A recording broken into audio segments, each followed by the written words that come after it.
No Brain No Gain podcast. Ok, bonjour à tous, bonjour Benja, j'espère Bonjour. que tu vas bien, j'espère que vous allez bien.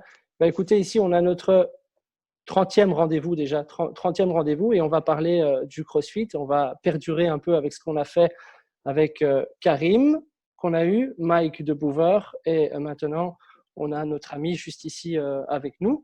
Voilà, je t'en prie, présente-toi, pour ceux qui ne te connaissent pas évidemment, mais présente-toi, je t'en prie. Moi? OK. Moi, Ouais. c'est Paul Tremblay. Bonjour à tout le monde. Excuse, ça a coupé 2 secondes. Je suis d'ici à Ottawa, Canada.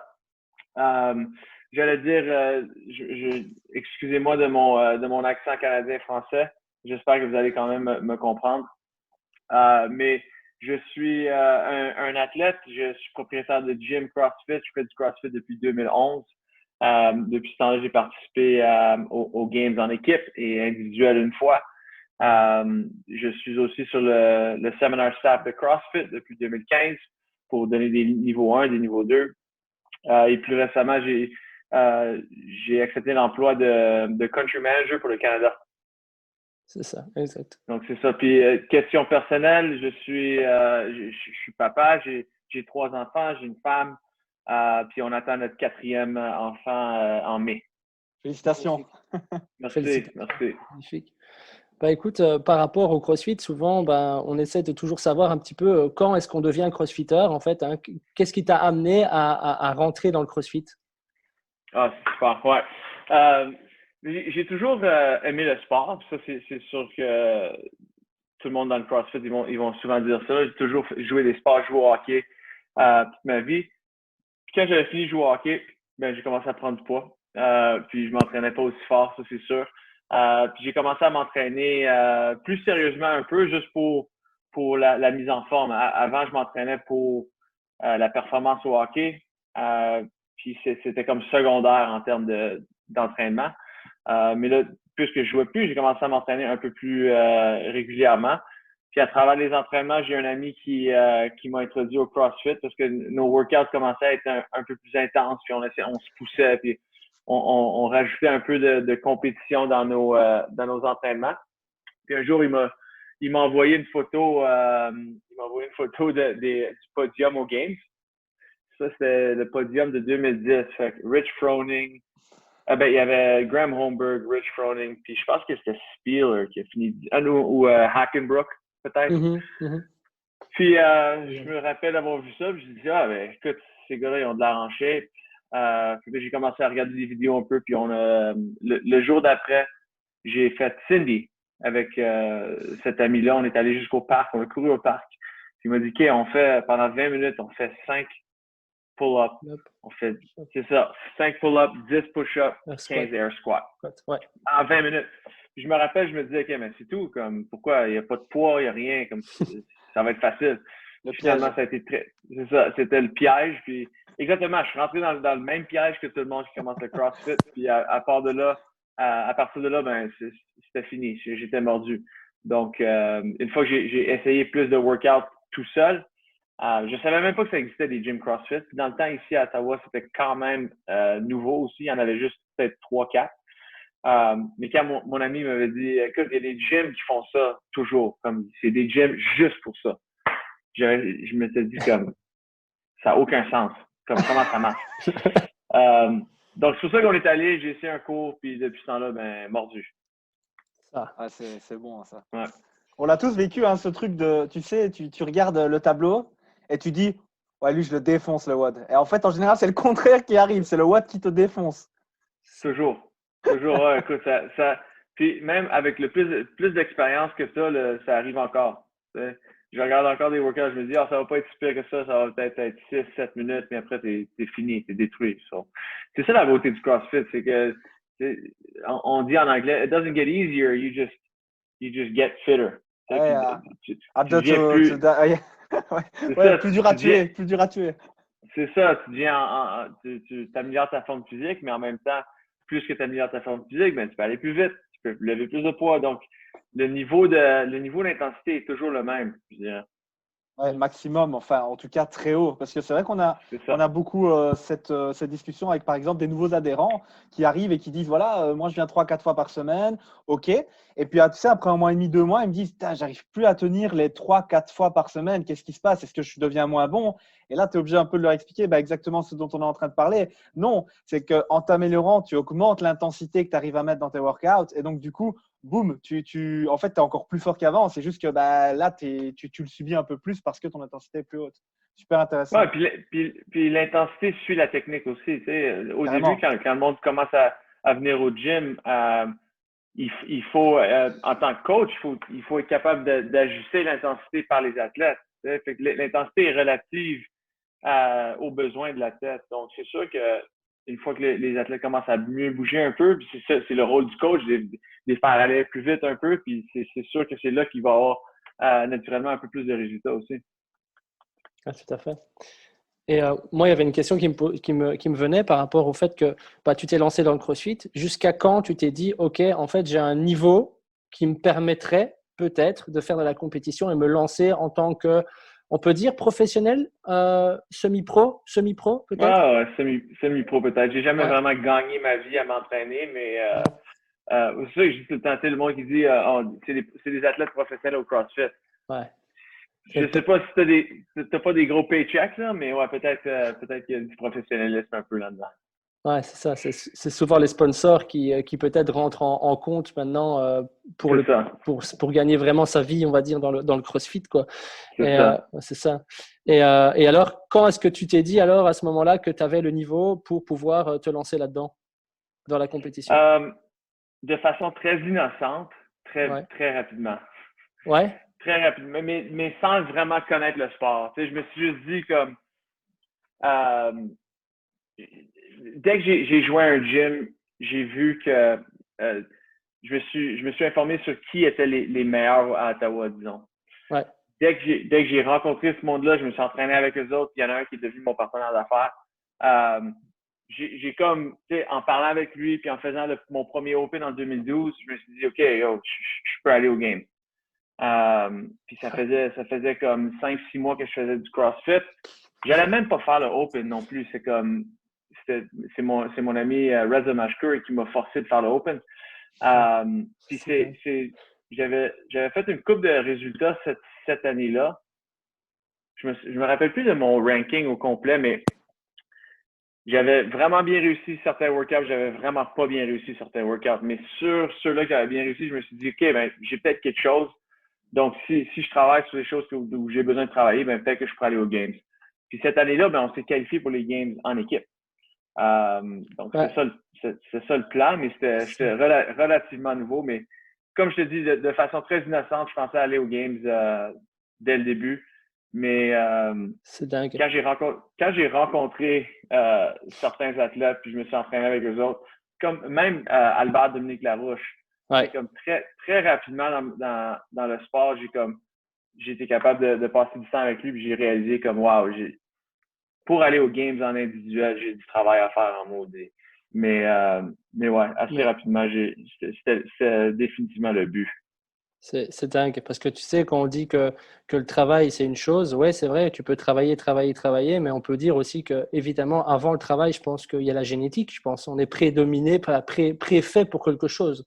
Et ça, on peut dire qu'avec toi, on va dire que quand même, tu avais quelque chose en plus que la majeure partie des gens, en tout cas, j'imagine. Peut-être, ouais, c'est une conversation difficile, mais en fait, c'est pas peut-être, tu sais, oui. Ouais.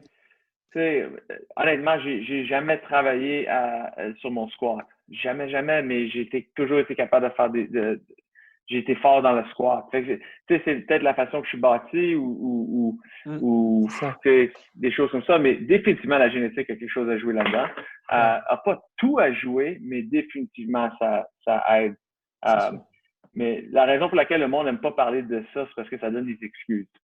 Ça donne des excuses au travail, comme ben, lui est capable de faire ça à cause de sa génétique. Mais non, c'est comme il faut l'exprimer la génétique à travers le travail. Puis si tu ne t'essayes pas avec le travail, tu vas jamais être capable d'exprimer ta génétique. Ouais, je pense que pour avoir un athlète solide, il faut une génétique solide, mais c'est pas une excuse à prendre parce que je pense aussi qu'il y a des gens qui de base n'ont pas forcément, voilà, je pense à des gars comme t'as Fikowski, t'as Elijah Mohamed qui ont des physiques qui normalement ne sont pas faits pour l'haltéro, etc.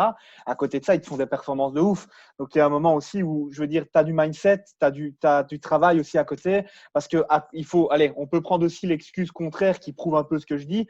Tu peux avoir la meilleure génétique du monde, si tu fais que manger McDonald's et que tu t'entraînes pas, C'est clair. ça ira pas quoi. Enfin, tu vois. On est Ouais. d'accord. Ou tu t'entraînes, ou tu as la génétique, tu t'entraînes comme un malade, mais tu n'as pas nécessairement Exactement. la mentalité Le d'athlète, mindset. le mindset de compétition.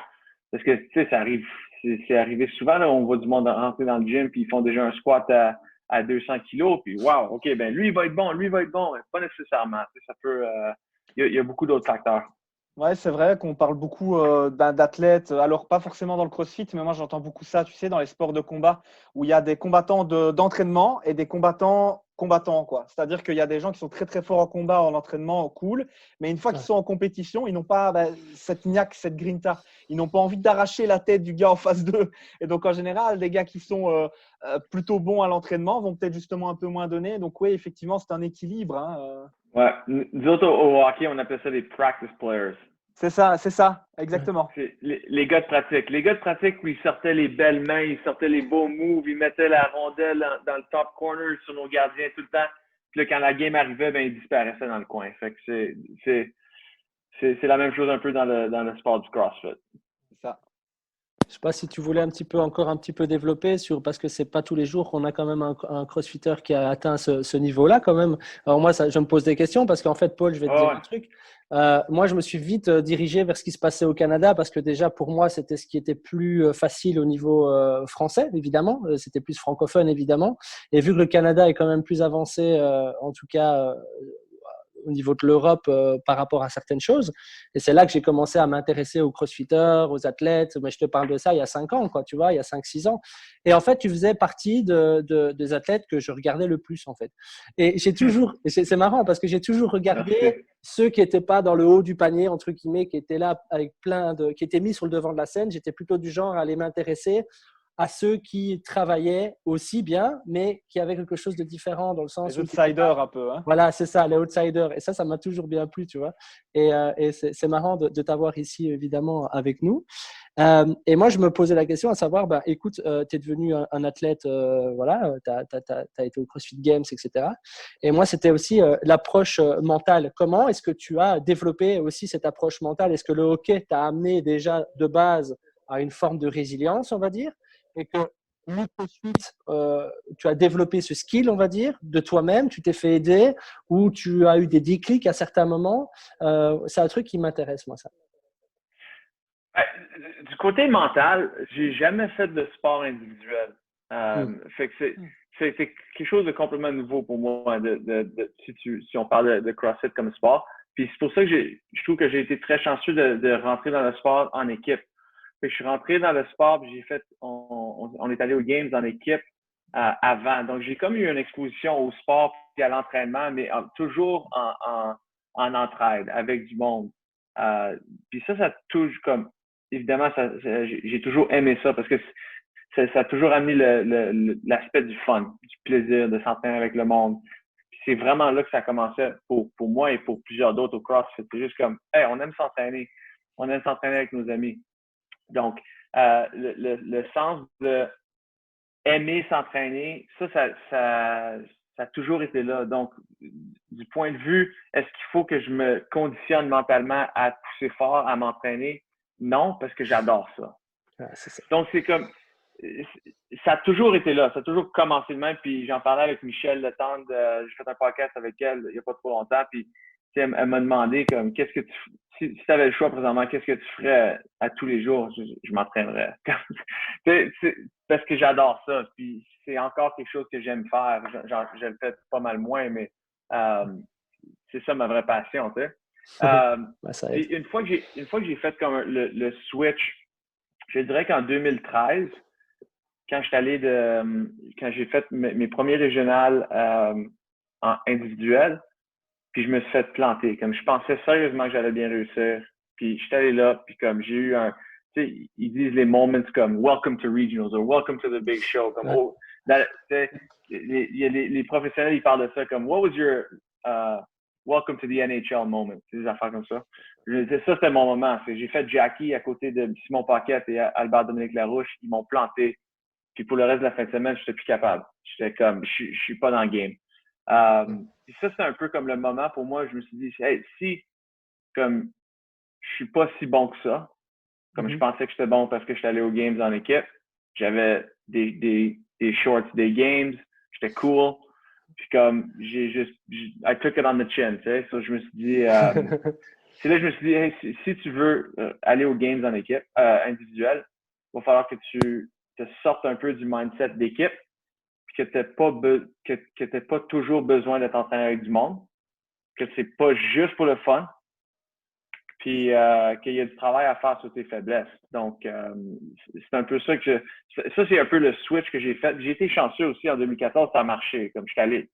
Je me suis qualifié aux Games, puis depuis ce temps-là, je me suis pas qualifié, mais je te dirais que j'étais plus fit en 2015, en 2016, en 2017 que j'étais en 2014.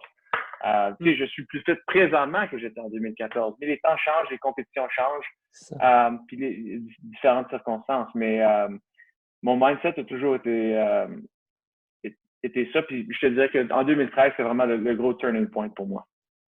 Okay. Ouais, c'est intéressant. Et tu penses que tu es plus fit parce que tu as continué à t'entraîner en faisant ce que tu aimais ou que tu as été dans une continuité d'entraînement qui te poussait à améliorer tes points faibles? En 2015, 2016, 2017, j'ai mis un gros effort sur mes faiblesses. Puis encore, mes faiblesses, c'était la course, la marche sur les mains, puis ça me faisait mal encore à tous les années au régional. J'ai les mêmes. Ouais, c'est ça. Fait que c'est comme… je travaillais dessus, j'ai travaillé dessus pendant longtemps, puis j'étais juste une vraie faiblesse, tu sais. Mais chaque fois que je travaillais sur mes faiblesses, ça, c'était pas pour le fun.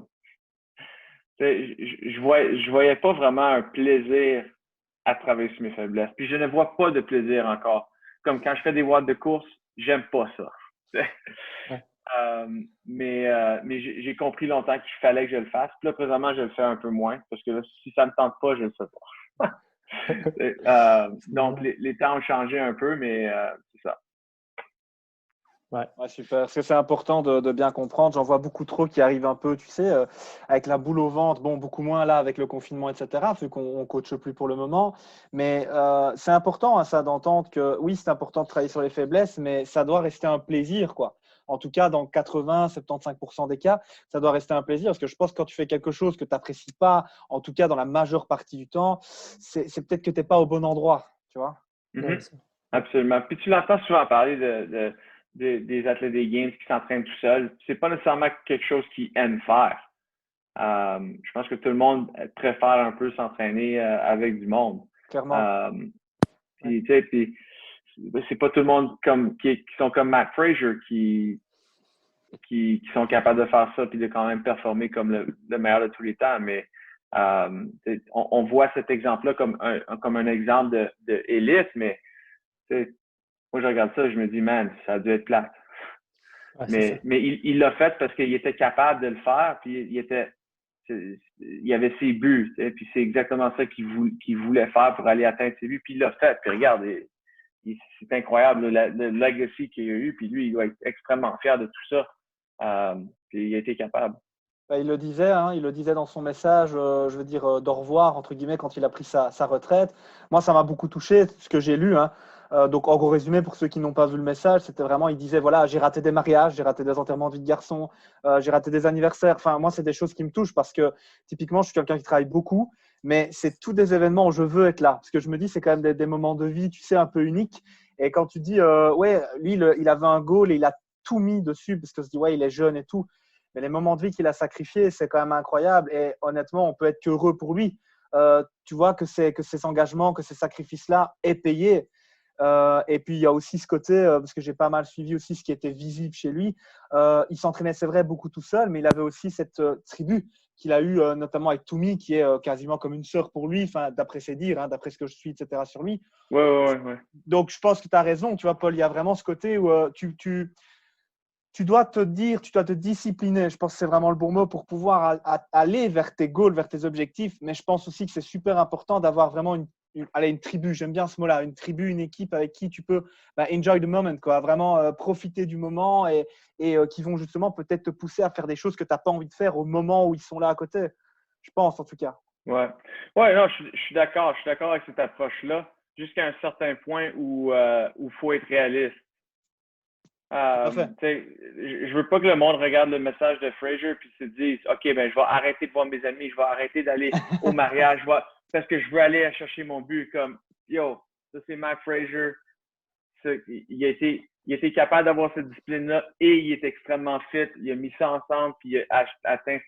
Ça ne veut pas nécessairement dire que si toi tu arrêtes de voir tes amis puis que tu te consacres complètement à l'entraînement que tu vas devenir Matt Fraser. Faut comme, puis moi aussi, à un moment donné, il a fallu que je regarde ma vie puis je me dise, OK, est-ce qu'il faut que je fasse plein de sacrifices pour essayer d'aller atteindre mon but que peut-être que je ne vais pas atteindre? Donc, c'est est-ce ça. qu'il faut, est-ce que tu as envie? Parce que typiquement, pour reprendre un peu ce que tu viens de dire, je suis tout à fait d'accord avec ça. Fraser, il a quand même fini 2e sans faire gaffe à sa bouffe, quoi. Sans faire gaffe à son alimentation. C'est ça. Il a dit, bon, je vais peut-être prendre les trucs au sérieux. Le mec finit 2e des CrossFit Games. Ça, tu dis, what? Et puis, bon, le reste, c'est l'histoire. Hein. Il finit 5 fois champion. Quoi. Enfin, ouais. J'étais là, en fait, en 2014, il était un rookie, puis moi aussi. Puis il a fini 2e. Puis quand j'ai dit félicitations, j'ai envoyé un message quand il s'est retraité. J'ai comme, hey, en anglais, j'ai dit comme, j'étais content d'être un rookie avec toi. C'est un honneur pour moi d'avoir été un rookie. J'ai dit, you were a rookie with me? I thought you were at the games for 8 years before that. Je suis comme, oh, t'es gentil, man. T'es gentil, mais merci. C'est drôle. Moi, il y avait aussi, maintenant, voilà, par rapport à, parce qu'on pourrait, c'est vrai, mais nous, ce n'est pas notre marque de fabrique. On pourrait rentrer dans des programmations, voir un peu comment tu programmais tes WOD, qu'est-ce que tu faisais comme séance par semaine. Voilà, on peut faire peut-être vite un petit topo si tu faisais des programmes de force ou s'il y avait des choses pour toi qui t'ont permis de t'élever, des erreurs que tu as fait peut-être et des choses que tu en retires, des choses que tu en retires moins par rapport à la façon dont tu t'entraînais, dont tu programmais pour toi-même ou quelqu'un programmait pour toi. Voilà, si on pouvait un peu parler de l'entraînement, vraiment de ce truc-là.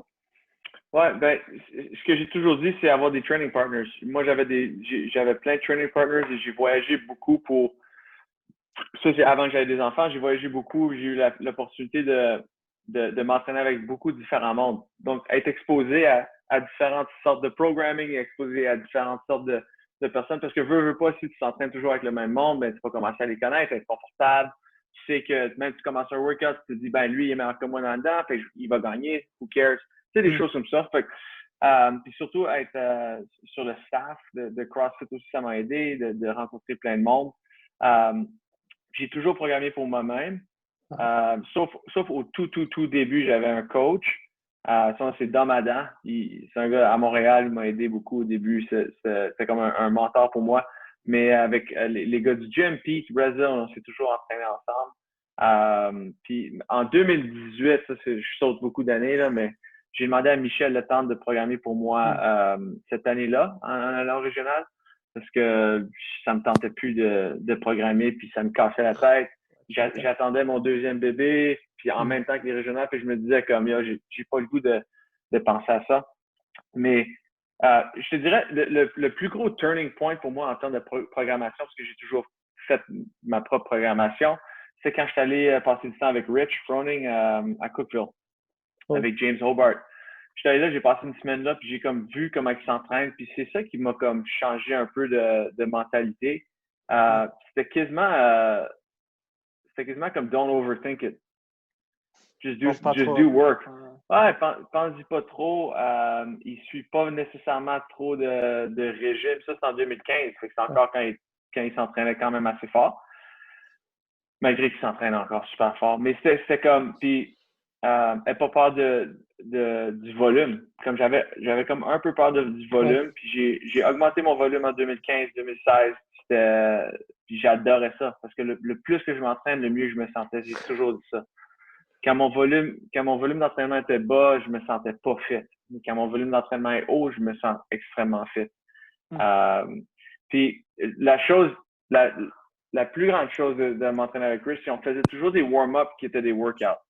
Fait que tu fais un warm-up, tu appelles ça un warm-up, mais c'est un workout, c'est comme un workout, puis tu le fais, puis là, t'es parti. Ça fait 15-20 minutes que tu t'entraînes, puis là, t'es prêt. Puis là, on fait un lifting session. Tu fais ton session, tu es déjà fatigué un peu. Puis après, ben, tu finis avec un workout. Cool, ça, c'est session 1. On s'en va chez lui, on mange, on chill. OK, on fait la même chose à 3 heures.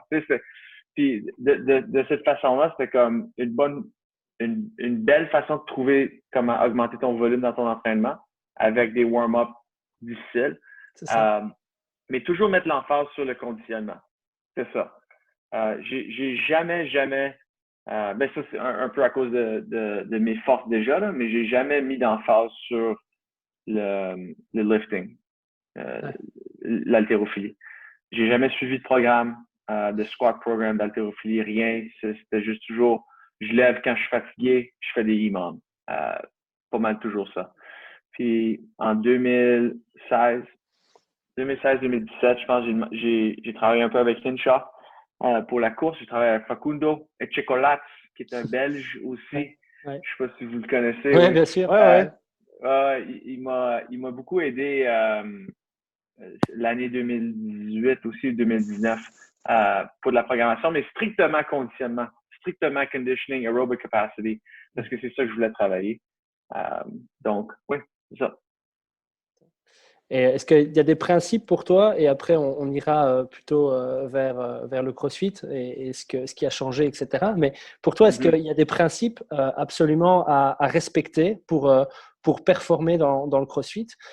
Souvent, on parle de récupération, d'alimentation, mais pour toi, dans ta vision, qu'est-ce que tu donnerais comme conseil? Imaginons, moi j'arrive près de toi, je te dis, Paul, j'ai envie d'aller au régional dans 5 ans. Qu'est-ce que tu me conseilles? Tu vois ce que je veux dire? Un peu cette question. Ouais. C'est drôle. Des fois, j'ai cette question-là dans les niveaux 1. Je dis, OK, comment je me rends aux Games? Puis je dis tout le temps, ben, tu devrais pas me le demander à moi parce que ça fait 5 ans que je suis pas allé. So, en joke, là, mais je dis tout le temps que faut que ça commence à quelque part. C'est quoi il est où ton point de départ? Est-ce que ton point de départ, c'est les cours de groupe dans ton affilié? Est-ce que tu as déjà fait le Open? Si oui, où tu t'es rendu? C'était quoi quel était tes buts dans ton premier Open? C'était quoi ton ranking? Si quelqu'un me demande ça, moi je pose des questions. Il faut savoir où est l'athlète présentement, où il veut aller.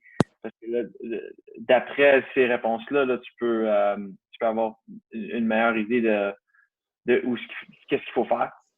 Mais moi, j'ai toujours été un gros fan de l'entraînement avec du monde. Puis je dis tout le temps, trouve-toi des training partners. C'est ça. Puis où est-ce que tu trouves des training partners? Dans les cours de groupe. Va te faire coacher dans des cours de groupe, dans un affilié. Trouve ta tribu, comme tu dis, de monde avec qui tu aimes t'entraîner. Puis de là, si tu te fais coacher, puis tu es assidu, tu t'entraînes 5-6 fois par semaine, puis tu commences à planter le monde alentour de toi, ben écoute, rajoute une session, rajoute ci. Et puis là, commence à vraiment trouver tes faiblesses puis attaquer. Quand le monde commence, puis ils sont comme obsessed, I gotta work on my weaknesses, il faut que je travaille sur mes faiblesses, puis ça, comme yo, amuse-toi, fais des cours de groupe. Comme t'es peut-être même pas au point où il faut. Oh, j'ai vraiment besoin de force. J'ai vraiment besoin d'un programme de force. Probablement pas. Okay? Comme si j'étais plus fort, je serais meilleur au CrossFit. Non, je connais du monde qui sont vraiment pas forts, qui sont encore très, très bons au CrossFit. Je m'entraîne avec Austin Maria tous les jours sur Zoom. Il est pas fort, là. Il est pas fort, mais il est extrêmement bon au CrossFit. C'est comme cette question-là, on se le fait demander tout le temps, là. Mais ça, je dirais, trouve ta tribu, trouve du monde avec qui tu peux t'entraîner. Puis ça peut être, c'est pas nécessairement le premier gym que tu essaies, c'est pas nécessairement le premier groupe, mais essaye-toi. Puis il faut que ce soit le fun. Puis il y a rien de plus de fun que faire des cours de groupe puis de se faire coacher. À t'entraîner tout seul, ça va pas aller nulle part. Fais-toi coacher. c'est ça. Ouais, Ouais. c'est important hein, parce que ici, par exemple, moi, j'avais vraiment du mal à m'entraîner le week-end, tu vois. Je donnais tellement la semaine, j'arrivais pas à m'entraîner le week-end. Et je me dis, il faudrait que je fasse un petit peu plus le week-end. Et en fait, ce qu'on a fait, c'est qu'avec bah, justement le partenaire d'entraînement que j'ai ici, David, s'il écoute, petit clin d'œil, en fait, on a vraiment transformé ça en réunion de famille, quoi. C'est-à-dire qu'on amène tous les deux nos femmes et on s'entraîne, tu vois. Et en fait, c'est devenu un super moment le samedi. Et c'est vraiment je vais te dire un truc, c'est l'entraînement que je veux pas rater de la semaine, où je me dis, ouais, putain, allez, on va avec les femmes, après on mange un petit bout si on a envie ensemble. Et en fait, c'est ça, moi, ça me fait vraiment rêver quand tu dis qu'il faut enjoy the moment, encore une fois. Il faut que ça soit agréable, quoi, les gars. Alors, on est bien d'accord qu'on a discuté assez de ça pour bien comprendre qu'il faut travailler les faiblesses aussi. Mais encore une fois, putain, prenez du plaisir, quoi. Et après, le reste va suivre. Ouais, exactement. Puis si les buts sont d'aller au game, c'est différent. Tu sais, il va y avoir des moments où tu vas pas aimer ça, puis c'est complètement normal, mais il faut que ça commence là. Il faut que ça commence là. Yes. Ouais, parce qu'en plus, quand tu vois l'effervescence du CrossFit depuis quelques années, mais encore plus maintenant, où en fait, avec les réseaux sociaux, l'avènement des réseaux sociaux, en fait, on te met tout dans les yeux, tu vois, on te lance, on te bombarde d'informations constamment. Et c'est ça aussi, quand tu te lances dans le CrossFit et que tu veux te lancer là-dedans directement, bah, tu regardes les tops, hein, les meilleurs, c'est souvent comme ça que ça se passe. Et tu dis, je veux être comme lui, et souvent tu brûles les étapes et tu te brûles un peu les ailes au final parce que tu respectes pas les bases que tu es en train de raconter là. Et c'est top de l'entendre, surtout de quelqu'un avec de l'expérience comme toi dans le CrossFit. Ouais. Et on veut tout de suite aller chercher la meilleure programmation, là, tu vois. Dire, ouais, un tel a fait une programmation qui a fonctionné, tic-tac, je vais payer un gars, nanana. Bref. Non, les bases, c'est ce que tu as dit au final. C'est vrai, c'est vraiment ça. Ouais. Ce qui est intéressant au CrossFit, c'est que tu peux avoir 20 ans ou 22 ans, commencer le CrossFit, puis te rendre aux Games. Tu peux pas avoir 20 ans, 22 ans, commencer le rugby ou commencer le hockey, puis te rendre à la Ligue nationale. Le CrossFit, ça fait encore rêver. C'est ça qui est le fun. Puis c'est pas mauvais non plus. T'sais. Quand le monde rentre dans le gym et ils disent, ou les niveaux 1, puis c'est comme, yo, j'aimerais vraiment ça aller aux Games. Moi, je leur dis, yo, cool, c'est vraiment awesome. Okay? Moi aussi. Okay? Mais faut juste établir les buts puis établir le processus pour se rendre au but. Puis les buts, c'est pas le but final, faut pas que ce soit des games. Faut que ce soit des petits buts. C'est open, régional, semi-final. Ouais. Puis tu peux te baser là-dessus, mais il faut que le processus soit le fun. Ou même des petites compétitions provinciales, voilà, des trucs comme ça. Tu pars sur des bases comme ça. Et déjà je pense qu'en compétition, tu sais déjà voir si tu es fait pour ça ou pas. Parce que comme on disait tout à l'heure, tu as deux types de personnes. Les gens bons à l'entraînement et des gens qui sont nazes sur le terrain, on va dire. Ça, il y en a beaucoup. Ouais. C'est ça, exactement. Ouais, c'est ça. Et en plus, c'est un peu comme dans le sport professionnel. Moi qui suis beaucoup sur la NBA et que j'adore ça, j'adore le basketball. Ben, tu sais, tu vois ces gars-là, tu sais que ben, voilà, tu ne seras jamais comme eux parce que, comme tu l'as dit, souvent, ben, c'est un talent qui doit être là depuis tout jeune, souvent en tout cas. Et qu'en plus de ça, avoir l'infrastructure qu'ils ont, avoir tout ça, c'est quand même un peu compliqué. Alors que dans le CrossFit, au final, quand tu vois Rich Froning s'entraîner, ben, quand tu vas dans ta affiliate, ben, tu te rends compte que tu as le même matos, tu vois, et que tu peux potentiellement t'entraîner plus facilement comme lui que comme un footballeur professionnel ou un basketteur professionnel ou qu'importe, tu vois. C'est ça aussi qui permet aux gens de se lancer peut-être plus rapidement et vouloir se relancer, quoi. C'est pour ça que le Open est tellement incroyable. Comme l'événement du Open dans le monde. Il n'y a aucun sport dans le monde qui est pareil comme le Open. Être capable de faire exactement le même workout que tout le monde qui vont se rendre au game, c'est pour ça que c'est tellement spécial. Ouais, c'est clair, c'est un moment, moi je me rappelle avec les amis des différentes boxes, tu sais, on est toujours un peu en train de se charrier en disant allez, celui qui a fait le moins bon score, il va devoir faire un truc, tu vois, une petite action, tu sais, vraiment c'est le fun encore une fois, hein, on se ramène, alors on pourrait se prendre la tête en étant en mode compétition, mais c'est pas le cas, quoi, donc ça c'est vraiment cool, ouais. Ouais, exactement. Ok, maintenant on va vraiment parler de ce qu'on voulait parler depuis le début. Non, je rigole. Hein. Comme ça, on se connaît pas, alors on prend connaissance. Hein, non, c'est bien correct. Mais voilà, on voulait un petit peu savoir. Maintenant, ben voilà, tu as ton nouveau statut, on va dire. Tu vas un peu nous parler de ça. Et en fait, nous, par rapport au regard un peu extérieur, en fait, on ne comprend pas encore exactement vers quoi ça va, la nouvelle direction, etc. du CrossFit. Si tu pouvais peut-être juste avoir quelques mots sur, entre guillemets, peut-être pas ce qui s'est passé avec Greg semaine parce que ça, c'est pas encore, c'est pas le but. Mais voir en fait le CrossFit d'avant, qu'est-ce qui maintenant va changer entre guillemets à l'heure actuelle, quoi. C'est un peu ça. Quoi. Ouais, fait que, tu sais, vous autres en Europe, vous êtes encore dans des, vous êtes dans des marchés qui sont encore en croissance. Ouais, carrément. Puis c'est justement à cause de l'attention que vous avez eue dans des marchés locaux comme Daniel Chaffee en France, comme Ollie Mansbridge au UK. Puis vous autres aussi, vous avez Wesley Clues qui est CrossFit Benelux. Ouais. Une attention internationale, une attention locale, ça existait déjà pour CrossFit, mais c'était moins en premier plan.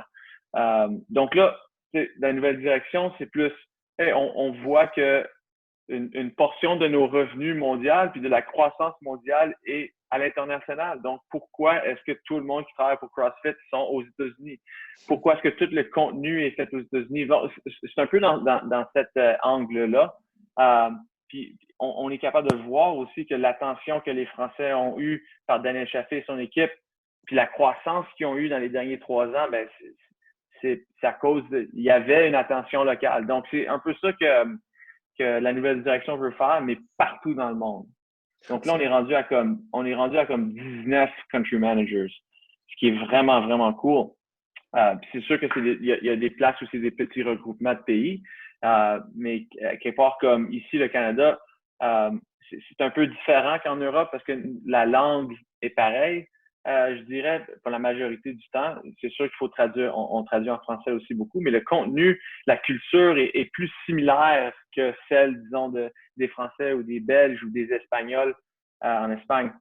Ça. Donc, le but est pareil partout dans le monde, c'est de connecter les affiliés avec Home Office, d'avoir plus de communication, d'avoir plus de compréhension de où est-ce que la compagnie va, de qu'est-ce que CrossFit peut offrir si tu es un affilié. Donc, le but du country manager, c'est de ramener, puis ça, j'apprends encore parce que je suis quand même relativement nouveau dans le rôle, mais c'est de ramener les 3 piliers de CrossFit, du sport, de l'éducation et de l'affiliation sous un même toit pour être capable de localiser un peu tout le contenu et toute l'information qui sort de CrossFit pour nos marchés spécifiques.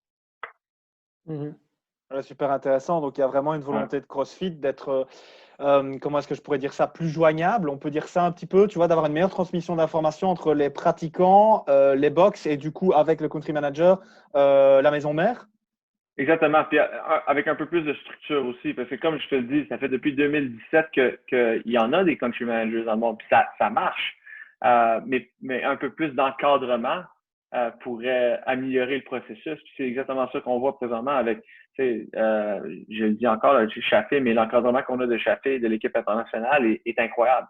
On se met ensemble pour être capable de faire croître nos marchés. Puis veux pas à revenir où ce qu'on était avec le CrossFit dans la croissance, la croissance qu'on a vue au début de 2014-2015. Ce serait le fun de revenir à cet engouement-là. Le marketing qu'on voit des games, ça c'est revenu aussi. Donc, tout le monde nous autres, on est très excités là, à l'intérieur de CrossFit, c'est sûr. On est très excités de la nouvelle direction. Puis on voit qu'il y a une attention spécifique pour les marchés locaux. Puis ça, c'est important au niveau international. Les États-Unis, c'est une bête complètement différente. Mais on sait qu'il y a une attention très importante qui se passe à l'international. Mm-hmm. Parce que nous, par exemple, en Belgique, les salles de CrossFit ont entre guillemets, ont une intention un peu particulière pour le moment, notamment cette semaine où on s'est un petit peu mis en tant qu'étendard. Hein, Bastien, on en parlait offline tout à l'heure, en disant que voilà, nous, on voulait que le gouvernement prenne un peu les décisions pour qu'on puisse travailler et aider les gens à combattre ce confinement, ce Covid, en fait. Et donc, je pense aussi que ça, c'est quelque chose de fort, de pouvoir justement aider les gens à interconnecter, tu vois. Parce que je veux dire, en fait, ce qui est marrant, c'est j'ai lu des commentaires par rapport à la pétition qui est en train de se créer, etc., où il y a des gens qui disaient, mais pourquoi vous ne regroupez pas les gyms, etc., en général.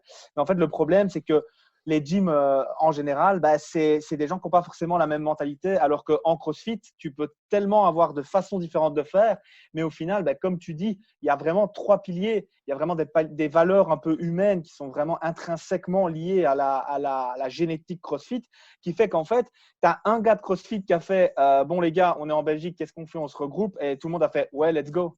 Et ça, je trouve ça assez fou d'arriver encore de nos jours, malgré tout ce que Bastien dit, les réseaux sociaux, les communications sur Facebook, etc.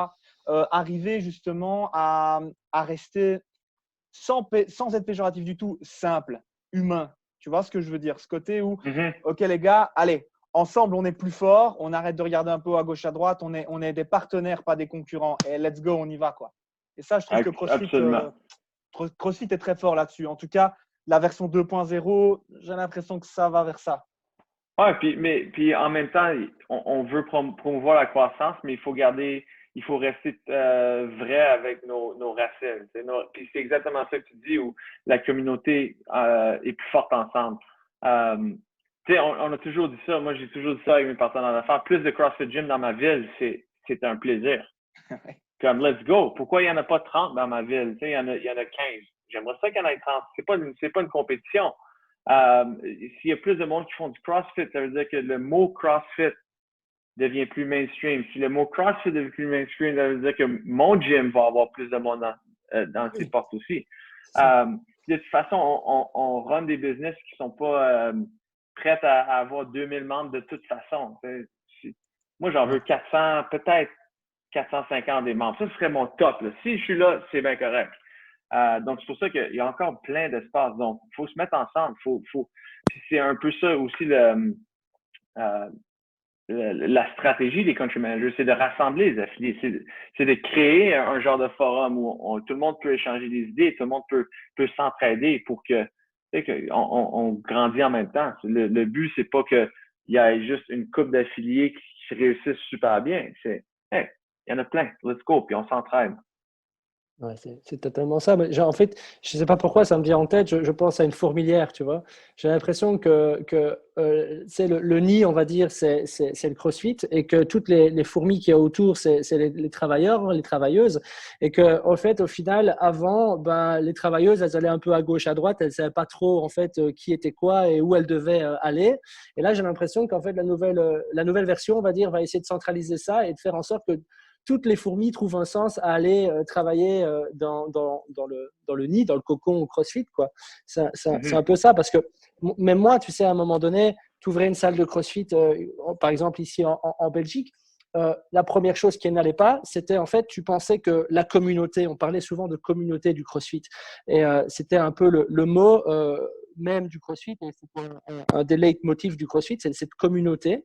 Et en fait, on s'est, entre guillemets, vite aperçu que la communauté, elle s'arrêtait souvent dans tes murs, dans tes 4 murs.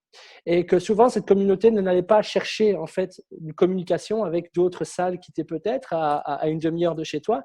Et chacun restait un peu dans son business, dans son truc, et il n'y avait pas encore de connexion entre les box. Et ça, je pense que ça va faire du bien, parce qu'au moins, les gens vont pouvoir comprendre, comme tu l'as dit, que plus il y a de salles de CrossFit, en fait, plus il y a de visibilité, plus on sait que CrossFit est là. Et qu'est-ce que c'est CrossFit au final? Parce que faut pas se leurrer, c'est pas à la télévision qu'on va en parler du CrossFit. C'est pas dans les grandes émissions on va en parler du CrossFit. C'est pas encore. Voilà, pas encore. L'avènement des réseaux sociaux va monter. C'est ça, à mon avis, le 2.0 qui va aussi amener, c'est d'être plus présent et d'être entre guillemets un peu plus agressif, mais un mot gentil, hein, un peu plus agressif en termes de visibilité, pour ensuite pouvoir avoir une belle image du CrossFit. Parce qu'encore, le problème, c'est que les gens actuellement qui ne connaissent pas du tout cette discipline, ils s'arrêtent quoi? Ben, le CrossFit, c'est retourner des pneus et bouger des corps. Trop intense. C'est trop intense. Et voilà. Et c'est trop intense, c'est pas fait pour moi. Alors que c'est exactement le message inverse que CrossFit essaye de dire, en fait, au final, que tout est adaptable et que tout le monde peut faire du CrossFit au final, tu vois. Ouais, c'est le message qu'on dit depuis le début. Depuis le début des séminaires en 2000, je pense que les séminaires ont commencé en 2000, je sais pas, 4, 2005. Ça a toujours été dans l'article de What is CrossFit. L'intensité, c'est relatif à tes tolérances psychologiques et physiologiques. Donc, ça a toujours été ce message-là. Malheureusement, le message a été perdu un peu à travers les années. Puis c'est pas de la faute de CrossFit non plus, c'est de la faute de l'environnement puis peut-être un peu du sport. Mais le marketing qui se fait autour du sport, moi je suis très pour le sport, puis je me dis, il y a plus de monde qui rentre dans mon gym à cause qu'ils ont vu un show sur Netflix que du monde qui décide de pas aller à mon gym à cause du Netflix. Donc, que ça intimide du monde ou que ça motive du monde, ça va toujours être le cas. Sauf que, nous autres, le but de l'affilié, c'est que dès que quelqu'un rentre dans ton gym, nous autres, notre but de CrossFit, c'est faut qu'on aide le monde à trouver ton gym. Puis une fois qu'ils ont trouvé ton gym, il faut que toi, tu sois capable de les garder. Mais pour que toi, tu sois capable de les garder, il faut qu'il y ait de l'éducation, il faut qu'il y ait du training, il faut qu'il y ait... Donc, ça, c'est comme un peu le support qu'on veut donner aux affiliés. C'est pas juste utiliser le nom puis bonne chance. On veut les encadrer un peu plus. Mais surtout ceux qui veulent être encadrés. Parce qu'il y en a encore qui font un excellent job. Il y a des affiliés qui font un excellent job puis ils n'ont pas besoin d'aide. Ils veulent utiliser le nom puis ça va super bien, aucun problème. Mais à travers nos conversations, c'est qu'on réalise qu'il y en a qui veulent de l'aide. Donc, c'est pour ça, c'est ça qu'on veut faire. On veut aider les affiliés, leur donner plus de valeur pour l'affiliation. Puis si les affiliés réussissent bien, mais CrossFit réussit bien, puis c'est tout. C'est génial. C'est génial d'entendre ça, en fait, parce que c'est ce que je voulais, en fait, qui se passe depuis pas mal de temps, une couple d'années, comme on dit. Ouais. Vous êtes en bonne main, là, avec Wesley Clues, Benelux. Ouais. Je l'ai eu à mon level 1, moi. Donc, très sympa. Ouais, c'est lui qui m'a formé, entre guillemets, au level 1. Donc, c'est marrant, comme quoi, voilà. Ouais, je sais pas s'il parle français, par exemple. Est-ce qu'il parle français? non, j'ai parlé que anglais avec lui, néerlandais et anglais, okay. Du coup. Ouais. C'est ça. Fait que là, mais là, il est rendu avec les cheveux longs. Il a l'air de Keanu Reeves. Là. Il est tout, C'est là. Non, moi, quand je l'ai vu, il était plutôt rasé. Ouais. Il y a 3 ans presque déjà. Ouais. 2 ans et demi. Et textuellement parlant, un peu pratique, comment, si tu sais donner peut-être quelques mots pour un peu savoir comment est-ce que ça va se passer justement pour aider ces affiliés qui ont besoin d'être un peu plus guidés par CrossFit, comment ça va se passer par online, j'imagine, des formations, du contenu un peu qui permettrait de les aider?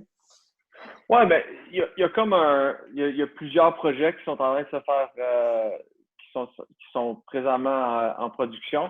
Un des projets, c'est la sharing of best practices, puis avoir un genre de playbook pour des nouveaux affiliés. Donc, être capable de donner de l'information à quelqu'un qui veut devenir un affilié, puis de leur donner assez d'informations pour les aider à commencer l'affilié, puis des choses quand même assez simples, mais que si j'avais su dès le début, ça m'aurait vraiment aidé. Donc, on retire beaucoup de choses de la communauté pour ressortir finalement comme une liste de « Hey, if you knew this », si tu savais ça, ça aurait pu te sauver 1 an, 2 ans de revenus, disons.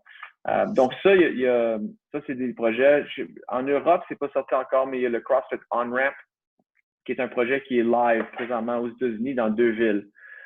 Puis le On-Ramp, c'est un programme qui a été produit pour justement ramener du monde qui n'aurait jamais vu du CrossFit ou qui n'aurait jamais pensé rentrer dans un gym pour les introduire à ça. Puis je sais pas si tu connais Chuck, James Hobart, Denise Thomas. C'est vraiment un programme interactif online. Mais c'est pre-recorded, puis c'est des vidéos, puis c'est une session de 12 semaines. La personne chez eux peut acheter ce programme-là, le faire, et à n'importe quel temps durant le programme peut décider d'arrêter puis de choisir le gym qui est proche de chez eux. Donc, on va connecter les affiliés avec ce programme-là online pour essayer de rentrer du monde dans les affiliés. Là, j'explique tout ça, c'est juste aux États-Unis. Je veux pas que les Belges soient trop excités. Je sais pas exactement quand ça va être en Europe, mais c'est un programme que si il marche bien aux États-Unis, ça va être très rapide, qui va être scalé au niveau international. Ça, c'est une des affaires. Mais ça revient au marketing. Ça revient à comment on peut faire pour aider l'image du CrossFit, comment on peut faire pour rentrer plus de monde dans les affiliés. C'est ça. Puis le sport aussi, comme on voit que le marketing alentour des games revient de façon plus importante. Depuis 2018, ça a été mis de côté un peu, mais là, le marketing alentour des games, aller chercher des événements off-season, donc vraiment créer une année au complet alentour du sport, puis de promouvoir ça. Ça va être une autre avenue. OK. Moi, j'avais une question aussi par rapport au level 1. Est-ce que le level 1 va rester tel qu'il est ou est-ce qu'il va un petit peu plus prendre en contenu? Parce qu'on dit souvent que le level 1, tu as le level 1, tu peux ouvrir une salle de CrossFit sur une formation qui dure au final un week-end. Est-ce que ce ne serait pas un petit peu pour comprendre vraiment l'identité de ce que c'est le CrossFit? Tu vois ce que je veux dire? Est-ce qu'il n'y aurait pas quelque chose dans la continuité, peut-être une espèce de cursus de formation sur 1 an, tu vois, pour permettre vraiment d'avoir du bagage, quoi? Peut-être, mais le level 1, comme le core du level 1, c'est la méthodologie, right? Fait que c'est ça qui reste et c'est le nugget de notre communauté. Mais c'est sûr qu'il y a d'autres projets comme des formations online de business, des formations ou des programmes de mentorat avec du monde de CrossFit. Il y a plein de programmes qui se parlent présentement. Donc, je veux pas mettre trop d'officialiser. Je veux pas officialiser ça trop.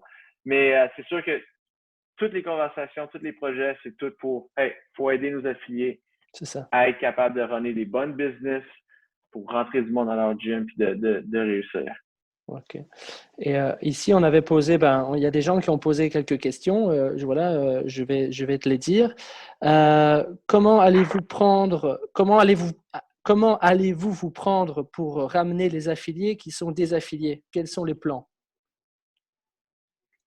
Faut leur montrer la valeur. Honnêtement, ceux qui sont partis officiellement, eux autres sont partis.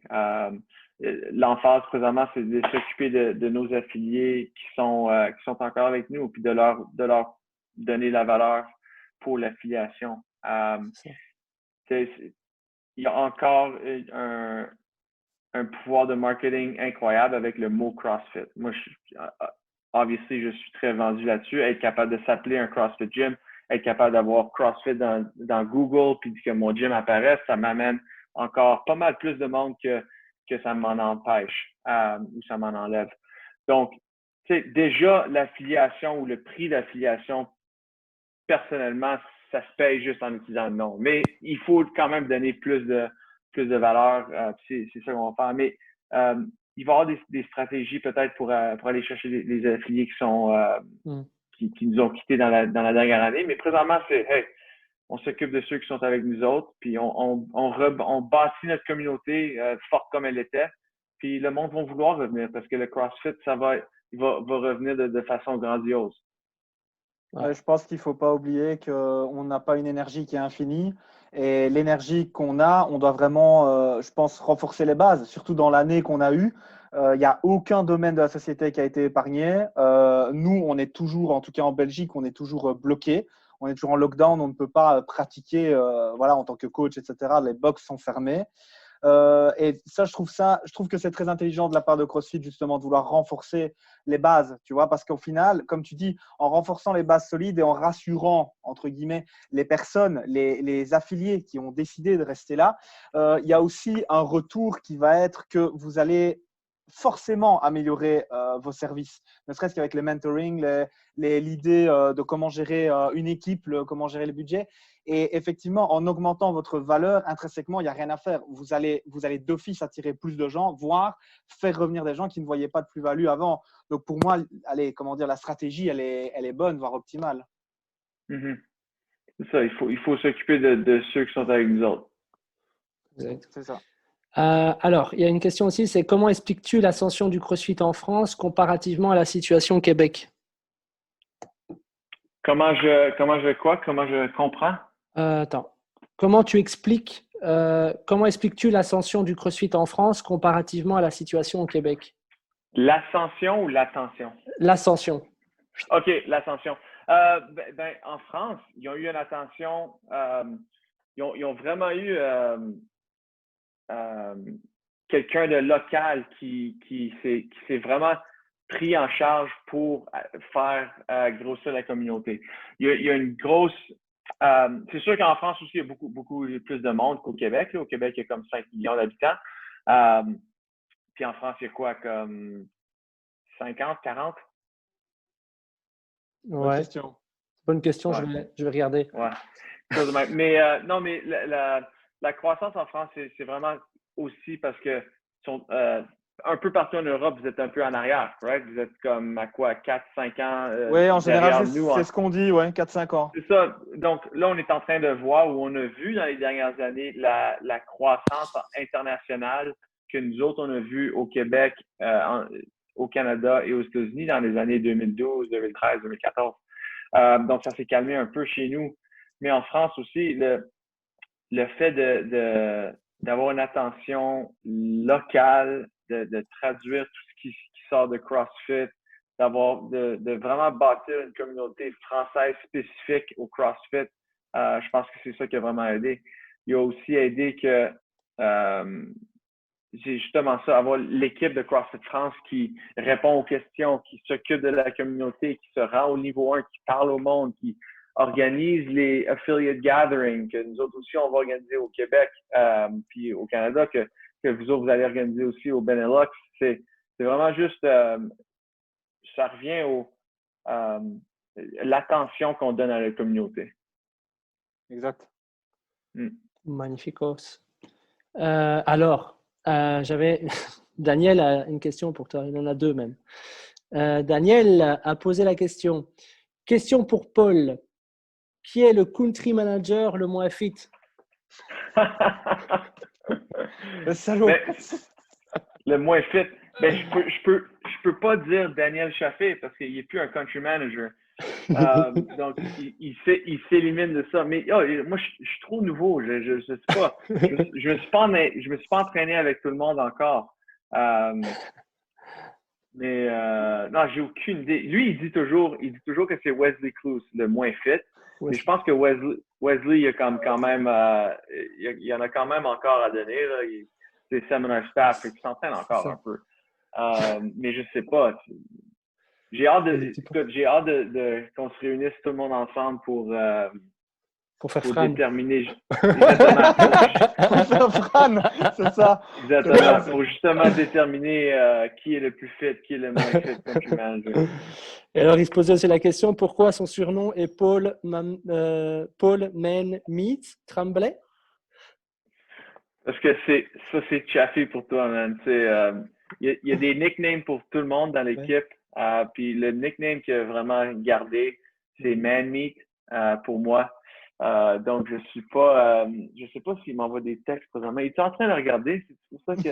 Possible, mais là, en fait, ce qui se passe, c'est qu'il y a Dave Castro qui est en train de faire, je pense, un podcast avec JM de l'Atelier Fit. Alors, je pense qu'il est en train aussi de regarder ce podcast-là, parce qu'ils sont en train de poser des questions à Dave Castro aussi, là, sur… OK, cool.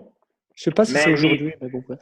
Je sais pas. C'est la première fois que je me fais appeler Man Meat. Puis ça, c'est chaffé. Ah. Nice. Ouais, c'est ça. Attends, je regarde vite fait. Hop. Ouais, c'est ça. Pour le moment, ils sont en train de faire un truc. Bon.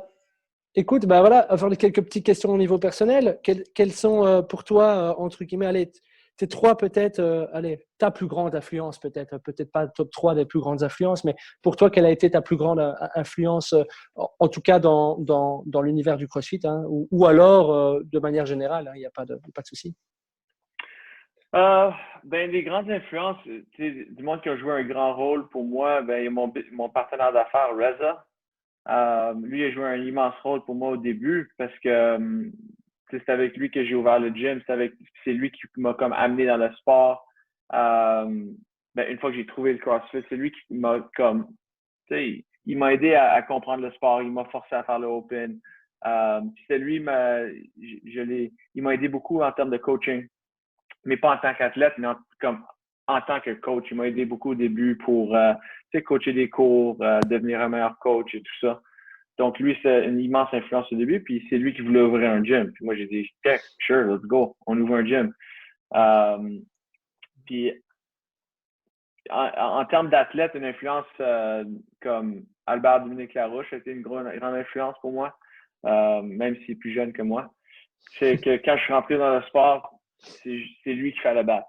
C'est lui qu'il fallait battre au Canada parce que c'était le meilleur au Canada. Puis, au début, c'était pas vraiment mon ami parce que je le connaissais pas. Puis, je faisais du compétitionner contre lui. Mais quand je l'ai rencontré, on a passé beaucoup de temps ensemble. On est devenu vraiment, vraiment proches.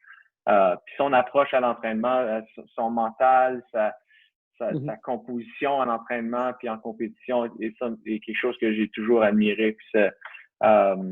Puis, c'est un athlète incroyable pour le CrossFit, puis il a fait beaucoup de belles choses pour le Canada. Donc, ça, c'était mes influences. Cool. J'aimerais te poser une question par rapport à ça. Donc, tu parles, tu vois, de développement de coaching. Tu parles de développement aussi d'athlètes. Qu'est-ce que tu penses de la relation de devenir un meilleur être humain pour devenir justement un meilleur coach et un meilleur athlète?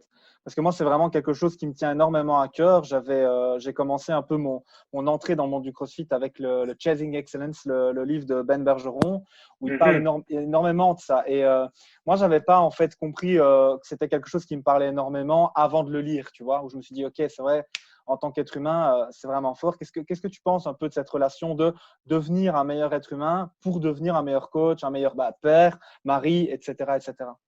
Ouais. Ben, c'est intéressant que tu dis ça parce que j'ai fait la formation de Ben Bergeron en 2014, je pense. Puis en même temps, j'ai fait mon niveau 2.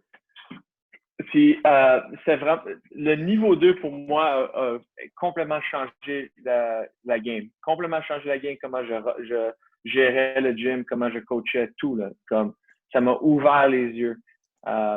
Puis depuis ce temps-là, je pense que notre gym est allé super absolument. Puis mes partenaires d'affaires dans le temps aussi l'ont fait en même temps. Puis ça a vraiment changé la game parce que justement, comme tu dis, ça m'a ramené au point où ça m'a comme redemandé pourquoi je coach. Parce que l'attention que tu donnes à quelqu'un quand tu coaches, puis l'attention que le coach de niveau 2 te donne, ça te fait vraiment penser comme s'il faut que je sois si investi dans le mouvement de la personne, dans l'heure que cette personne-là passe dans mon gym, il faut que comme ça vienne d'un endroit genuine. Comment je dis ça en français? Un endroit. Faut que ça soit vrai. Il faut que ça soit comme sincère. Sincère, ok. Ouais. Plus sincère, parce que tu peux pas passer du temps avec quelqu'un pour vraiment l'aider à, disons, améliorer son squat si tu t'en fous de son squat et de cette personne-là. Donc, c'est comme ça. En fait, ça a comme changé un peu ma perception du coaching. Puis je dirais que c'est monumental dans mon développement. Mais comme tu dis, il faut absolument que. Puis ça, c'est un message qu'on donne au level 1 depuis toujours, c'est you gotta care. Il faut que tu aies une attention pour la personne, que tu aies une attention pour le coaching. Exactement, parce que sinon, tu n'es juste pas un bon coach. Puis on en connaît des bons coachs qui ont juste pas nécessairement cette passion-là pour les gens. Puis à un moment donné, ils arrêtent de coacher. Mais tu as absolument raison. Il faut l'attention aux gens, il faut que ça soit là. Aimer, aider le monde, il faut que ça soit là. Puis ensuite, tu peux te développer en tant que coach. Ouais, je suis tout à fait d'accord parce que tu peux être le plus grand technicien du monde. Si tu n'arrives pas à connecter avec la personne, la confiance ne peut pas se créer. Et s'il n'y a pas de confiance, il n'y a pas d'évolution humaine en fait. Donc, puis les grands coachs, c'est le monde qui aime jaser, qui aime parler au monde. J'ai toujours aimé ça. C'est comme j'ai déjà voulu être professeur pour parler. Fait que c'est comme ça a été un bon changement de carrière pour moi, de rentrer dans le coaching. Top. Il y a une petite question de Facundo, justement. J'ai une petite question pour Paul Bertrand Tremblay. Est-ce qu'il ronfle? Oh man, Facundo, je vais vous dire une histoire drôle. J'étais au Power Monkey Camp avec Facundo. Je le dis rapidement l'histoire parce qu'elle est longue. Mais il fallait partager une chambre. Puis je me réveille le lendemain matin. Il a amené son matelas dans la salle de bain. Il dormait à côté de la toilette. Là, je le réveille. Je suis comme, qu'est-ce que tu fais? Il dit, tu ronflais, je n'étais pas capable de dormir. Yeah, right. Yeah, right. Donc tu ronfles. Donc tu ronfles. C'est ça qu'il dit. Puis là, moi, je parle à ma femme. Ma femme, elle dit que je ronfle pas. Mais écoute, Facundo, lui, il dit que je ronflais. Je pense que ta Dis-toi. femme, elle est amoureuse, en fait. Ouais. Merci Facundo, excellent. Ça joue, ça. Ouais. Cool. Ouais. Excellent. Voilà, peut-être peut-être une dernière question d'ordre général. Ouais. Si tu avais pu changer quelque chose là maintenant, présentement, au pôle d'il y a peut-être 10 ans, qu'est-ce que tu aurais changé? J'aurais aimé ça trouver le CrossFit avant. Je pense que ça a eu vraiment un impact positif dans ma vie. Mais je pense que tout le monde qui fait du CrossFit se dit j'aurais aimé ça faire ça au secondaire, j'aurais aimé ça commencer plus jeune. Tu sais, est-ce que ça a tellement été quelque chose de positif que j'aurais aimé en profiter plus longtemps quasiment. Mais ce serait ça. Ce serait commence le CrossFit plus jeune, trouve un gym, fais plus attention à ta santé, aie plus une volonté d'aider le monde. Parce que j'avais pas ça avant. Comme je jouais au hockey, je faisais la fête avec mes amis à l'université, puis j'avais pas vraiment cette passion-là. Donc j'aurais aimé ça trouver ça un peu plus tôt. Cool. Super. Cool. Super. Ouais. Je pose souvent cette question-là parce que c'est un peu la question finale. Je pose la question à Benjamin. Est-ce que Benjamin, tu as quelque chose? Moi, j'ai toujours un truc à dire. Ça, c'est la Ouais, base. c'est Hein, ça. c'est la Ouais, base. c'est la base. Écoute, je te remercie, Paul, déjà de ta disponibilité, ton humanité aussi, parce que c'est super important de faire comprendre aux gens que voilà, tu arrives, tu sors du hockey, tu sors de tout ça, tu es en mode athlète et tout. Et puis, en fait, tu passes le level 2 et là, boum, changement de mentalité. Changement d'envie aussi, et au final, ça t'amène à devenir country manager. Enfin, en tout cas, je pense que ça fait vraiment partie du chemin. C'est une des étapes. Vraiment que les gens comprennent ça, quoi. Que c'est important de toujours remettre un petit peu les choses en perspective, en tout cas tous les X temps, pour pouvoir justement se permettre d'évoluer. Je pense qu'il y a beaucoup trop de gens qui se restreignent tout seuls, en fait, qui n'osent pas, simplement qui n'osent pas. Moi, c'est toujours là, quand Bastien me donne cette question-là en disant oui, qu'est-ce que tu dirais, toi, Benja, à ton toi d'il y a 10 ans, c'est simplement ose, en fait, parce que j'ai tellement perdu de temps sans oser. Et là, c'est exactement ce que tu dis, en fait. Tu dis, ouais, j'aurais voulu oser, j'aurais voulu trouver le CrossFit avant. Donc, merci aussi pour les informations que tu donnes, parce que l'air de rien, le CrossFit 2.0, on est beaucoup d'affiliés, et même pour un petit pays comme la Belgique, parce qu'on est très petit, on est impatient de voir ce qui va se passer parce que justement, un peu comme tu parlais de localité, comme on est un petit pays, on se connaît tous et donc du coup forcément on échange beaucoup et on a déjà un peu cette mentalité de ok, on se renforce les uns les autres, quoi, en ayant à chaque fois ok, tu as un client qui convient pas forcément, viens ici. Donc tu vois, au final, tu nous confortes en tout cas dans l'idée que CrossFit c'est pas qu'une marque, c'est une mentalité. C'est un mindset et je pense que, en tout cas, les gens qui nous ont suivis aujourd'hui et les gens qui vont entendre parler de ça peuvent se rassurer parce que la valeur humaine sera toujours, en tout cas, en première ligne. Ouais, puis vous êtes en bonne main aussi avec Wesley. Il va bien s'occuper de vous autres. On te fait confiance. Ouais, good. Merci beaucoup, guys. Merci beaucoup de l'invitation. J'ai aimé ça. Bonjour à mes amis européens. Ça. Merci. À la prochaine. Et en tout cas, voilà, merci. Merci beaucoup. À la prochaine. Bientôt, Paul. Salut. Bonne continuation. Salut. Ciao, ciao. Salut.